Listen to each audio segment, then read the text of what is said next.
Hi, my name is Chloe, and you're about to listen to a podcast interview of me interviewing someone who works in marketing as a way to explore and explain marketing within the fashion industry.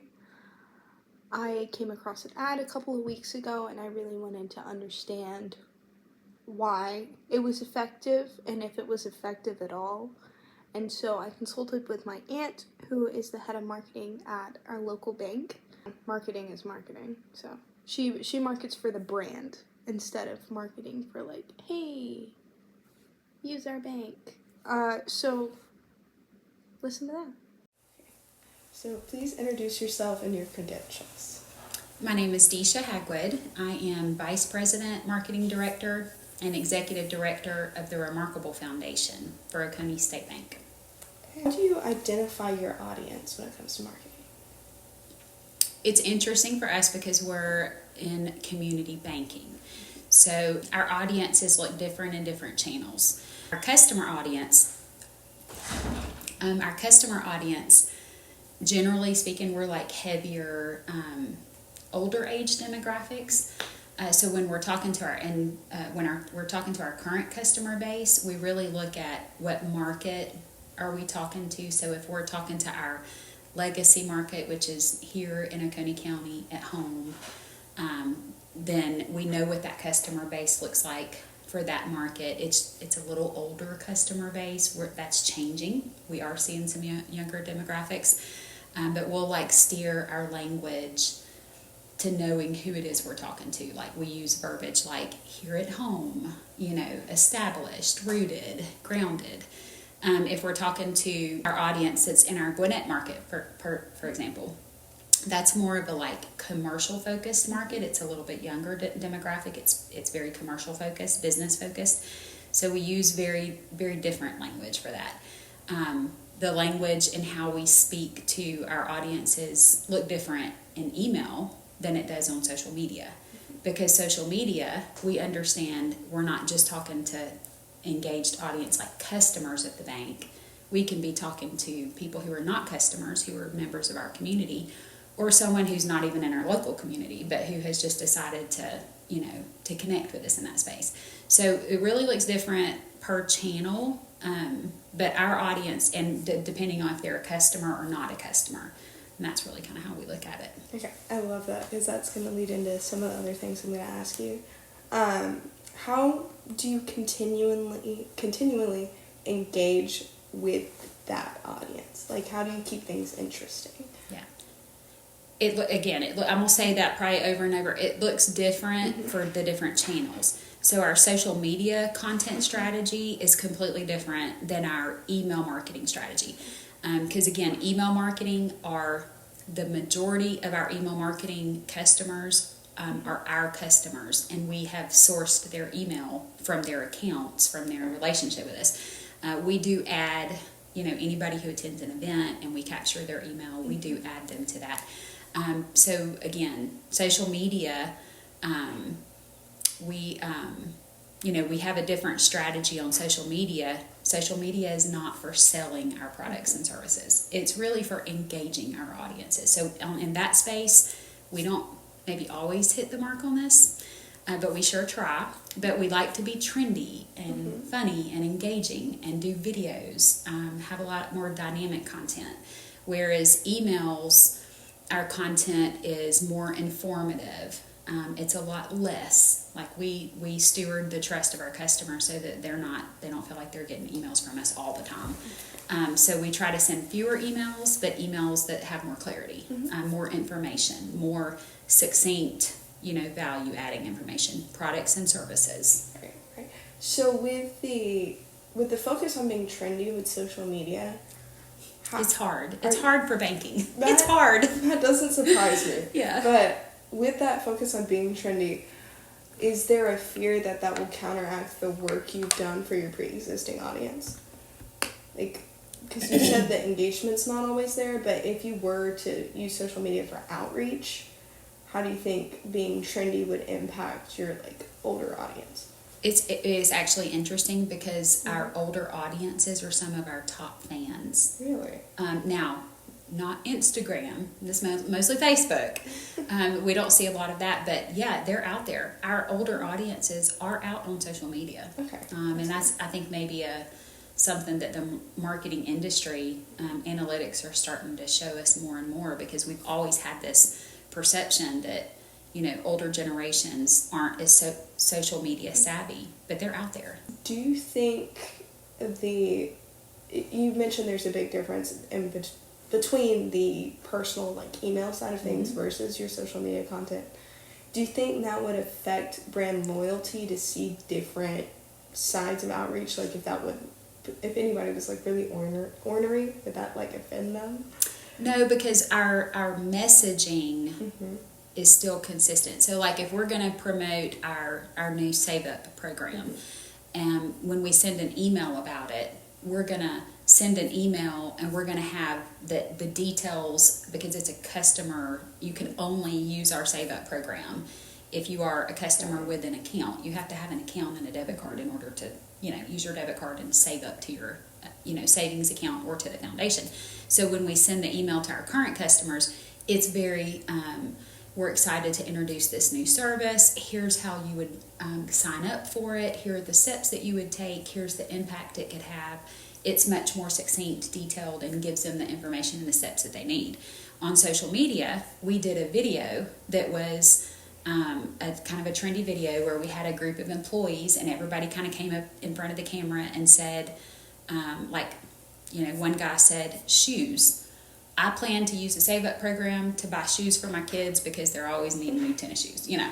And the next one was like, you know, I'm going to use it, you know, I plan to use Save Up to donate to this charity, you know, to put money towards the foundation since they support this charity.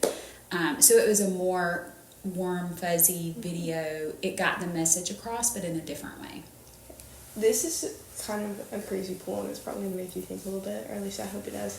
So you mentioned a campaign, which is what made me think of this, but with, like, if you were to change campaigns, kind of like when y'all started Remarkable, how does that impact marketing? Because obviously there's going to be a big change there internally, but what does that look like externally? When we started the foundation, is that what you're talking about when you say Remarkable, the Remarkable Foundation? Yes, but no. It really doesn't change, because, again, our message is still the same. Like, we identify when you create a campaign, you start knowing what is your message.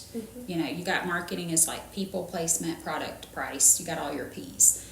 You got to answer those questions. So, like, we have to know what that product is, and if it's a product or a service, or if it's an entirely new extension like the foundation, we decide what that is. We know what the mission is, what the language around it is, and then we just tailor our content creation to be specific to the channel it needs to be in. So a digital ad, for example, like search engine optimization, like when you go online and you're searching, and sometimes you see the ads that pop up, you know, in your Google or whatever, or on an app in your phone. Those ads, you know, if we were to announce the launch of our foundation, it would look really different. It'd be a lot more succinct than what we would put in an ad on Facebook.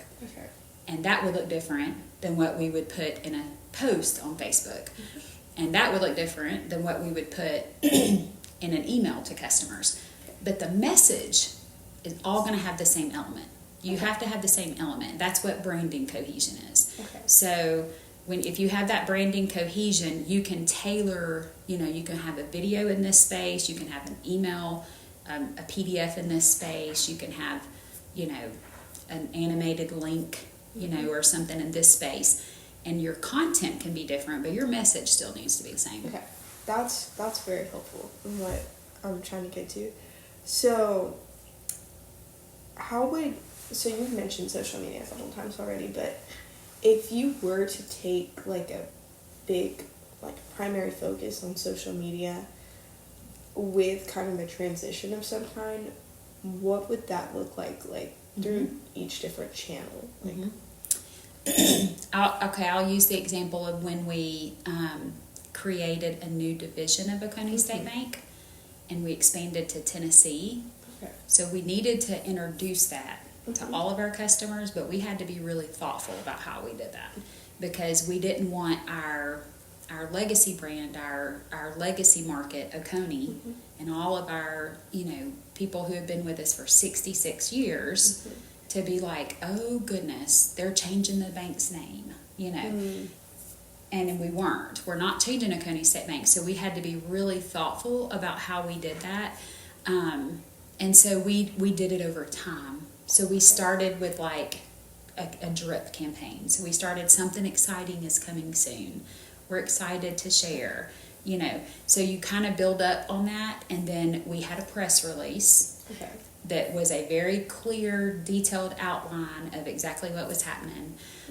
We made sure that anything, when we launched the news, we made sure that there was clarity around that, so that if anybody, if they saw a Facebook post, that's when Cute and Clever took back seat to clarity and conciseness. Because it was so important for us to be clear with what was happening there. I don't know if that answered your question, but we did that very, very thoughtfully, very intuitively in social media, in Facebook. We did targeted paid advertising to promote Trio South Bank, but we only did it for the Trio South Bank market. Okay. We didn't spend a lot of money promoting Trio South Bank geographically here. Okay. We just ran it on social media. What we did do here in this market is we did advertising and messaging. We used a lot of messaging like, we're here to stay, we're grounded, not going anywhere, rooted, That's good. very comforting language. What kind of impact do you think it would have had if the ad you pushed out for the new branch would have been seen by some of your legacy customers? It was. I mean, it would have been, because people would, when you, especially like Facebook, if you drive through that geographic location, the ad, say Facebook's going to serve you that ad. We did another one. We did a CD special in our Elberton market, and I literally had our, chief banking officer was texting me one night like, why am I seeing this ad, this special rate just for Elberton customers? How am I getting this?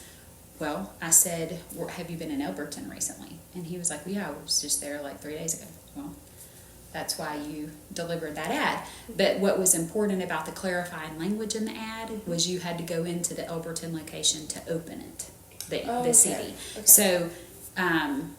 So yes, we have to be strategic about how we're delivering our ads.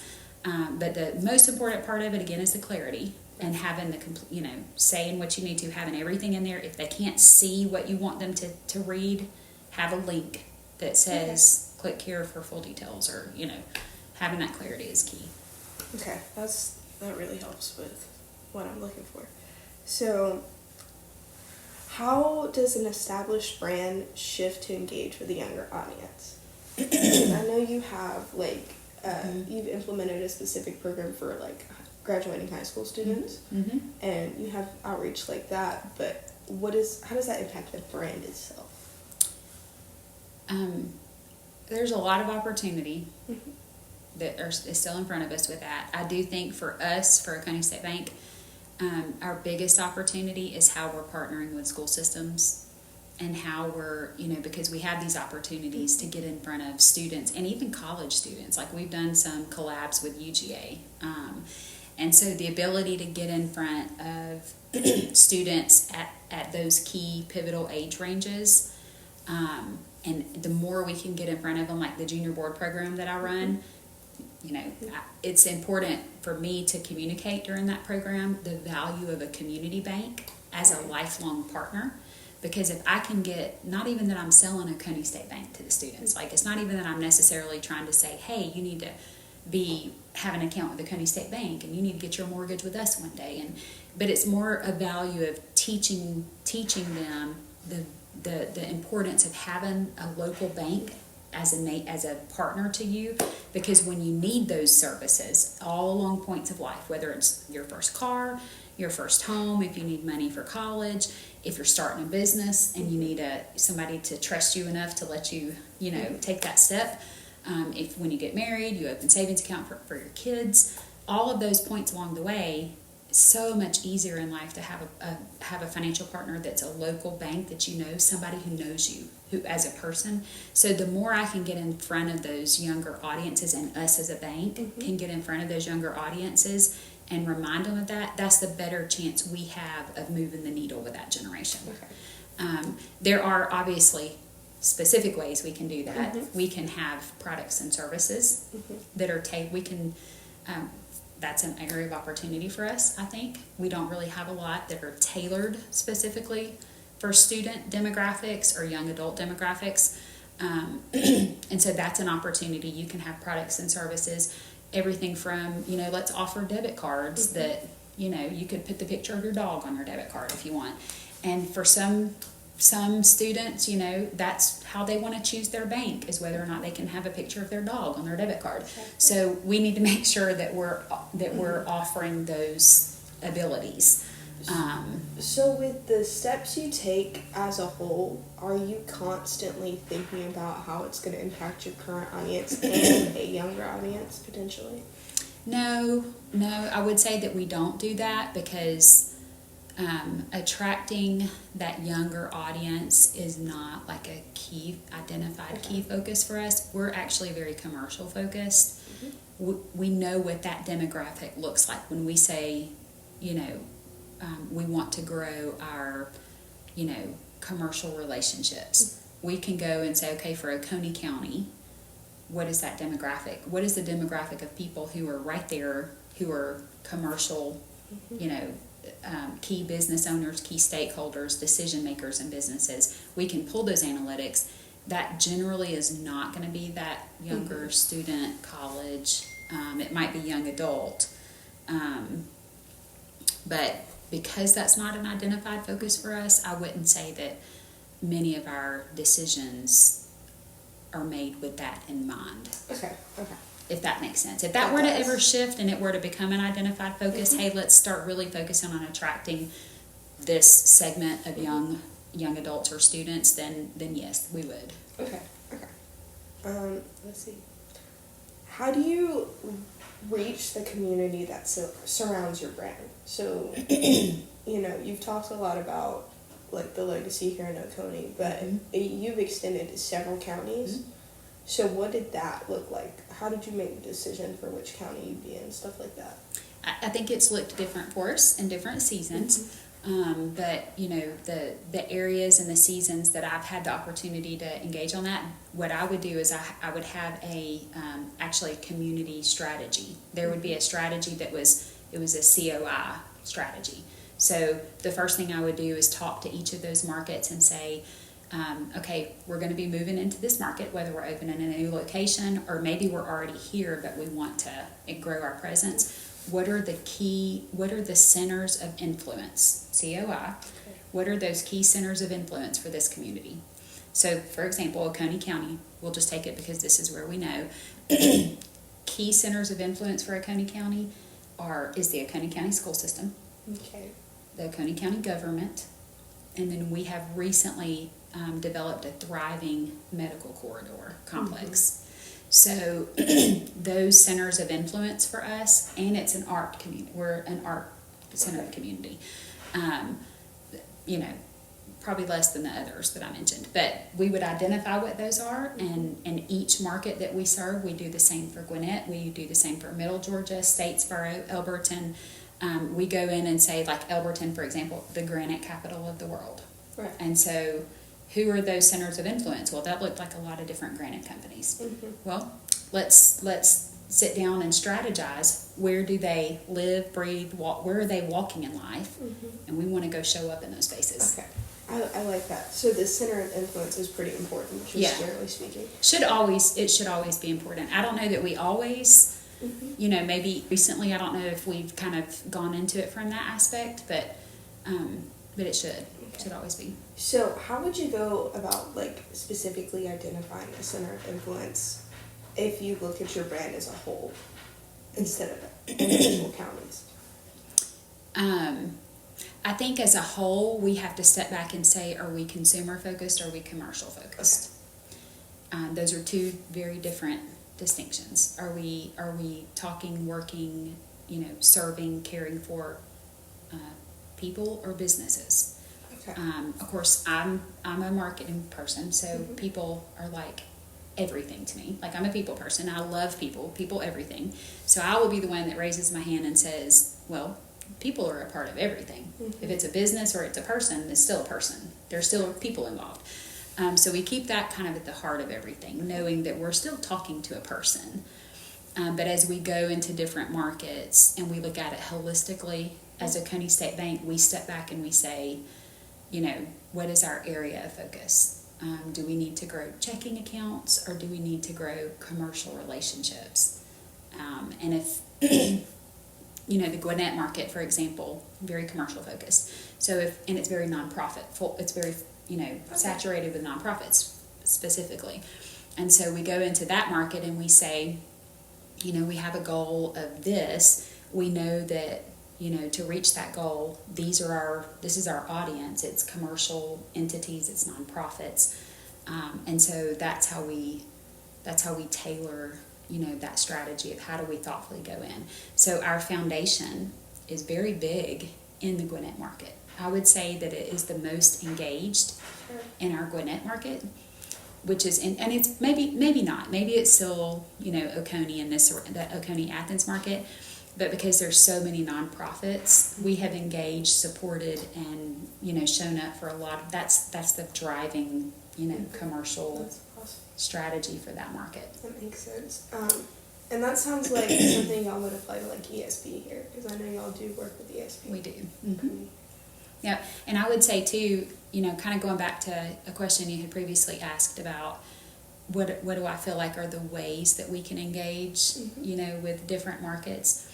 Our foundation is a beautiful way for us to do that. Like, it has grown, it's growing, but we have found that our customers, be that a person or a business who's still going to have people behind it, they want to be financial partners with someone who cares about the community. So when we're able to go in and they see us investing in their community through grants to nonprofits, through community service, through having the people that are leaders in those markets sitting on local boards and serving locally and being part of these these nonprofits locally, it's an opportunity. They see that as, hey, well, that's who I want to, invest. That's who I want to partner with. That's who I would like for my bank to be because they care about my community.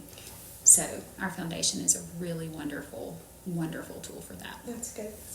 Okay, well, that's all my questions for this. I want to ask your opinion on this project as a whole. So the project is based in fashion marketing, which I don't know if you know anything about fashion marketing. I don't. Other than cool friends in my UGA days who were fashion merchandising or majors. See, that's so fun. I'm pretty big into fashion. Like, I like looking at all the runway shows and like haute couture, like all the things. And I was scrolling a couple of months ago, and a fashion campaign for Versace popped up on my feed.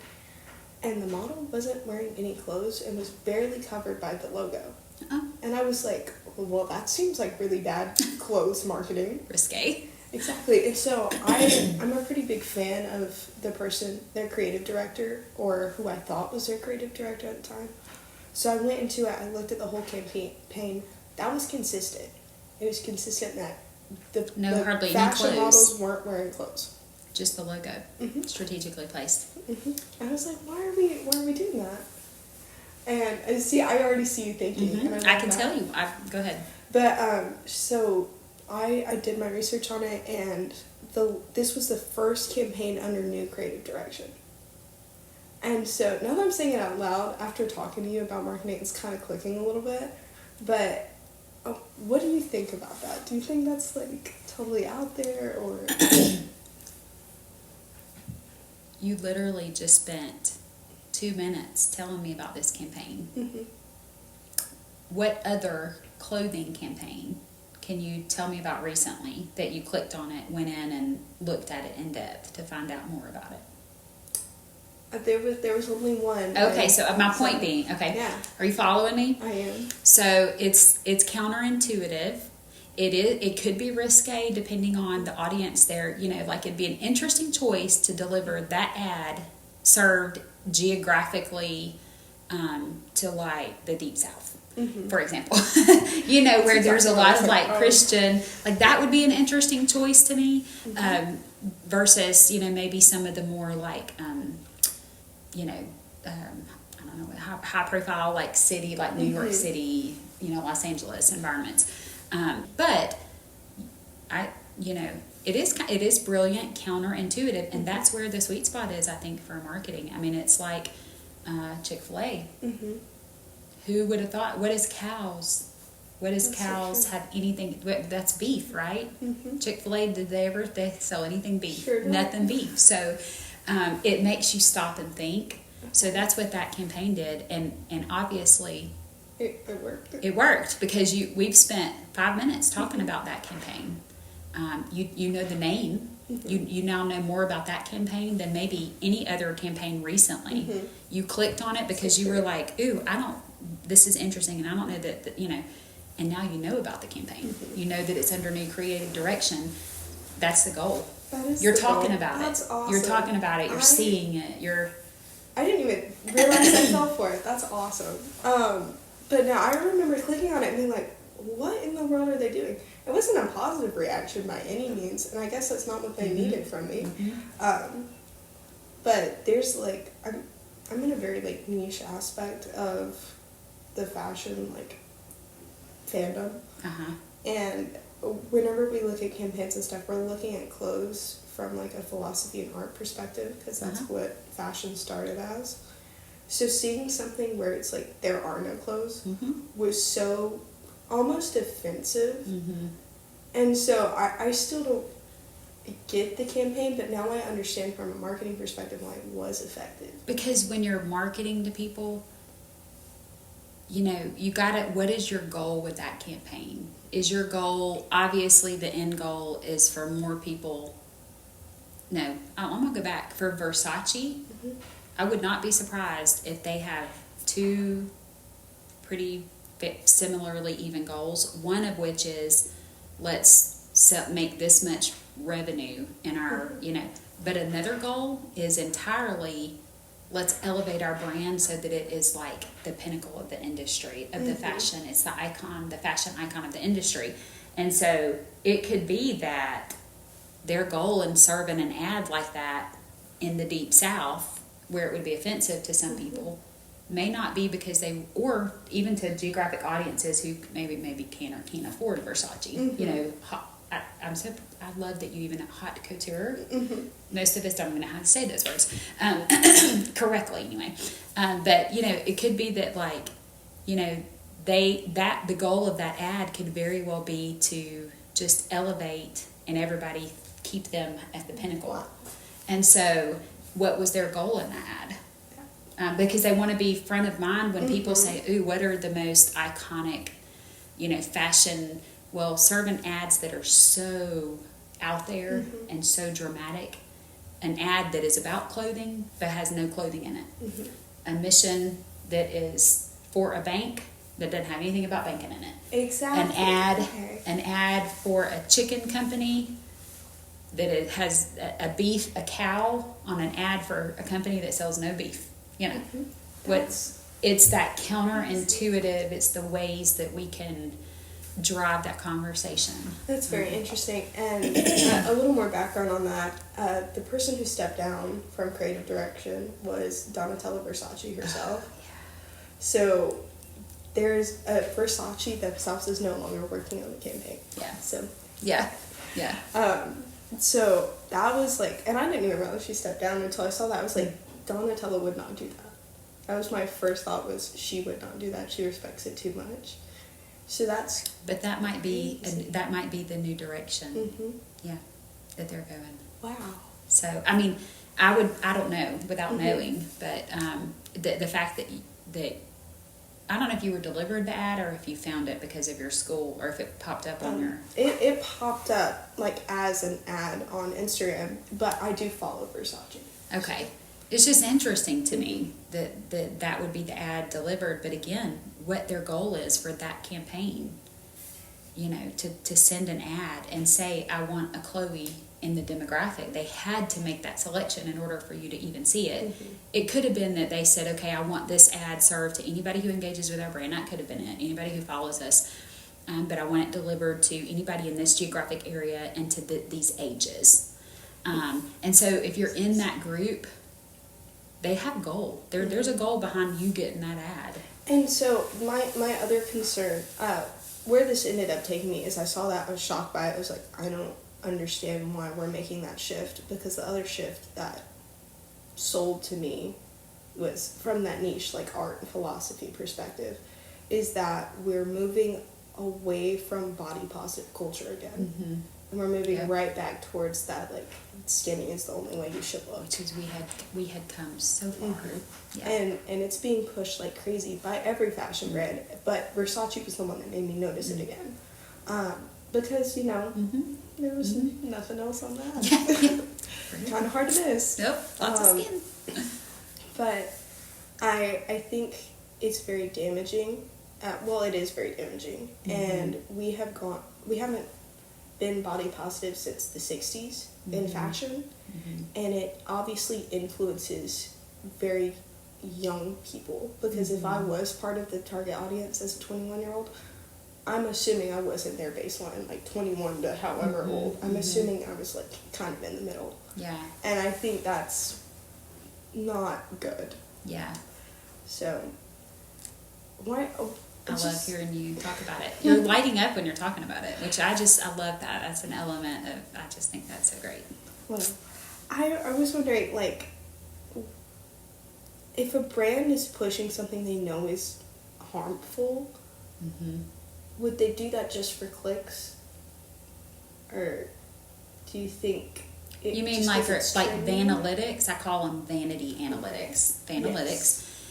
You know, it's the likes, the impressions, the, you know, I'm trying to think of an example that we could apply just to see if I understand what you're asking. Like, would they, you know, like a vape company or something, if they know that is like unhealthy, or maybe you're saying Versace and they're pushing a skin and bones model look that they know is unhealthy because a whole segment of women in our population already struggle with image issues and are going to then maybe become anorexic, bulimic, you know, to fit what they think is that iconic fashion image. That's okay. I'm following you now.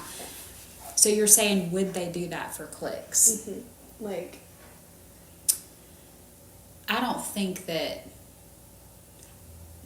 I would like to think at that level, like that level of a company, especially a Versace, and I would most certainly expect there to be conversation at like a vape company, for example, if we're using that example. There has to be, like, there's a rational part of my brain, professional marketing brain, that says that there has to be conversation about that at the level that they sit, at the influence that they sit in the marketing world. There had to have been some kind of conversation about that. So apparently it, you know, I would like to think that yes, they're talking about that. So to answer your question, yes, they know that they're doing something that's harmful, that's going to generate clicks. But I wouldn't say that would be their goal. It's kind of like what you asked me about. Do we keep in mind the younger generation when we're creating our campaigns? We don't like deliberately not keep them in mind. Like, it's part of our conversation, but because it's not our focus, you know, Versace's focus is to be the pinnacle of the fashion industry, the dramatic, daring pinnacle. So I can guarantee you there's conversations about the parameters around that and how their ads and their risque and the things they're doing to stay at the pinnacle and to be the dramatic. There has to be conversations or the parameters happening around it, but because they're not a company focused on women's health.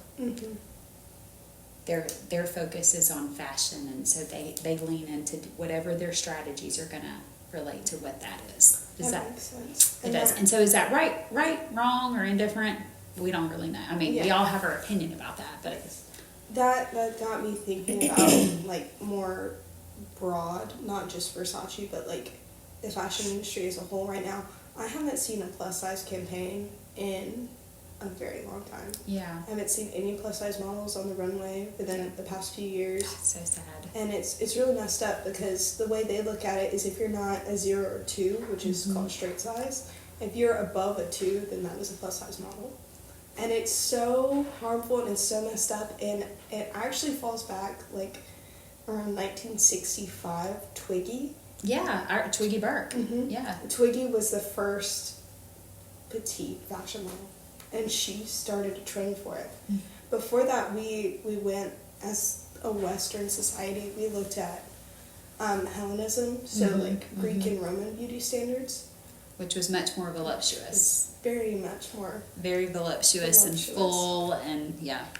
And so Twiggy is what made that shift, and since the 60s, we have not gotten away from this negative body image. And I just, so my take on my essay is that it's a negative reflection on sexuality, and that is anti-feminist. Because they don't look like that. Nobody looks like that unless you are a supermodel. How many people do we know? Literally, how many people can we walk around and say we know that are a size 0 or 2, that are that are older than 12? Yeah, maybe one. Right. That's what I mean. Seriously, that's my point. Me too. I'm thinking of all of the beautiful people, the beautiful ladies in my life, in that big building that we're in the bank. There's not.